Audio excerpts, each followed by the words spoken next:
Bonjour à tous et bienvenue sur la chaîne Cavern Kitchen. Aujourd'hui, j'aimerais vous parler de deux notions fondamentales pour apprendre à perdre du gras. Mais avant, j'ai quelques questions pour vous.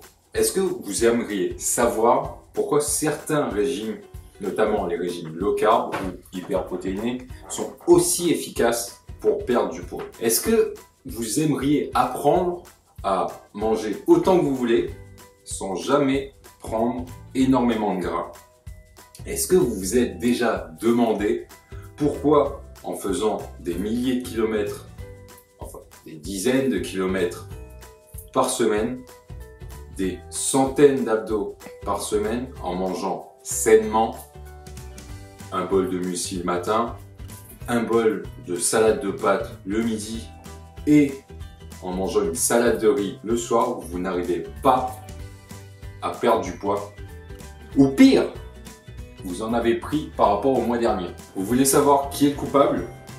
Eh bien, moi aussi je voulais savoir. J'ai cherché pendant des années comment et pourquoi on prenait du poids et j'ai enfin trouvé. Tout le monde autour de moi me disait de manger moins et de faire plus de sport. Du coup, j'ai testé pendant 2 jours. J'avais faim tout le temps. Du coup, j'ai voulu chercher une solution plus efficace. J'ai cherché à me former sur la nutrition et je continue encore à me former en nutrition. Et j'ai découvert une solution. Ça repose sur 3 mots: insuline, indice glycémique. Alors, on va parler d'insuline et d'indice glycémique aujourd'hui. Je suis pas sûr que certains industriels de l'industrie de la minceur voudront que vous sachiez ça, mais moi, je m'en fous.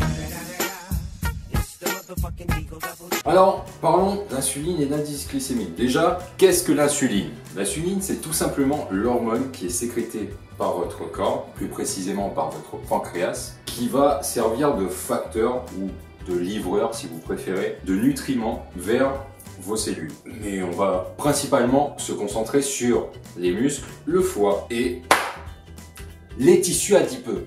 Ou autrement dit, le gras, mais pas le bon gras. Pour faire simple, lorsque vous allez manger un aliment, il va plus ou moins augmenter la quantité de sucre dans votre sang, selon son indice glycémique. À ce moment-là, votre corps va créer l'hormone d'insuline pour diminuer cette quantité de sucre dans votre sang, car il faut savoir que le glucose dans le sang est toxique. Il sera acheminé en premier vers vos muscles et votre foie sous forme de glycogène. Le glycogène, qu'est-ce que c'est? C'est en fait la première source énergétique du corps humain. Cependant, comme une voiture, vous ne pouvez pas surcharger vos muscles et votre foie de carburant. Donc, lorsque vos muscles seront rechargés au maximum et votre foie aussi en glycogène, et si il n'est pas utilisé en temps réel par le cerveau et par les muscles, par exemple pendant une séance de sport intensive, il sera stocké sous forme d'une chose qu'on veut tous éviter. Il sera transformé et non pas le gras qu'on adore tous. Les bons lipides! Non, ils vont se transformer en tissus adipeux sous forme de réserve au cas où on manquerait de nourriture plus tard. Et moi, mes réserves, je les prends partout, sur le ventre et sur les hanches, et ça m'agace! Comment ne plus prendre de gras et commencer à en perdre? En fait, c'est plutôt simple. Déjà, premièrement, il faudrait vider régulièrement nos réserves de glycogène ou d'énergie, si vous préférez, en pratiquant une activité physique régulière et, si possible, intensive 3 à 5 fois par semaine.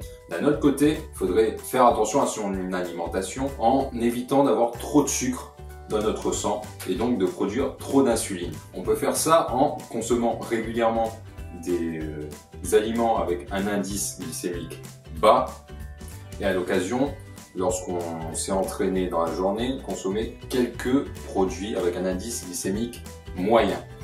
D'ailleurs, j'aimerais vous faire remarquer que c'est une des raisons pour laquelle je trouve que l'alimentation paléo, le régime paléolithique si vous préférez, est une des meilleures alimentations, car dans ce régime, on consomme très souvent des aliments avec un indice glycémique bas et quelquefois, avec des patates douces, on consomme des aliments avec des indices glycémiques plutôt moyens. Et maintenant, qu'est-ce que l'indice glycémique? Donc, l'indice glycémique, qu'est-ce que c'est? C'est une mesure qui permet de comparer la capacité d'un aliment contenant des glucides à élever plus ou moins rapidement le sucre dans votre sang. L'indice glycémique de référence est celle du glucose, qui a l'indice glycémique le plus élevé, qui est de 100. On considérera que les aliments avec un indice glycémique inférieur à 55 sera considéré comme des aliments ayant un indice glycémique bas. Les aliments avec un indice glycémique plutôt moyen seront compris entre 55 et 70. Et vous l'avez compris, les indices glycémiques supérieurs à 70 seront considérés comme ayant un indice glycémique élevé. Ce qui est intéressant à savoir sur l'indice glycémique, c'est que deux aliments renfermant la même quantité de glucides n'auront pas forcément le même indice glycémique. Cette idée est intéressante car elle réfute l'idée de restreindre sa quantité de calories ingérées dans la journée pour perdre du poids. On ne peut pas simplement manger tout ce qu'on veut dans la journée tout en respectant le déficit calorique pour perdre du gras. C'est totalement faux comme idée. Pour conclure cette vidéo, je ne vous dis pas d'arrêter complètement tout ce qui est sucrerie et tout ce qui est aliments avec un indice glycémique élevé, même si ça serait le meilleur des cas, mais plutôt de les réduire drastiquement pour les garder dans des moments plutôt privilégiés comme un bon repas en famille, un repas entre amis ou peut-être tout simplement lors de votre cheat day ou lors d'un cheat meal. Vous verrez que faire un écart est plutôt jouissif pour votre cerveau ou pas. Ça va dépendre de votre accoutumance au sucre. Pour finir, si vous décidez d'arrêter le sucre, et je vous le conseille après cette vidéo, la meilleure des méthodes, c'est de réduire petit à petit votre consommation de produits à indice glycémique élevé. Enfin, vous pourrez trouver en lien dans la description en dessous un lien avec un tableau qui résume les différents indices glycémiques de différents aliments. Alors, c'est la fin de cette vidéo.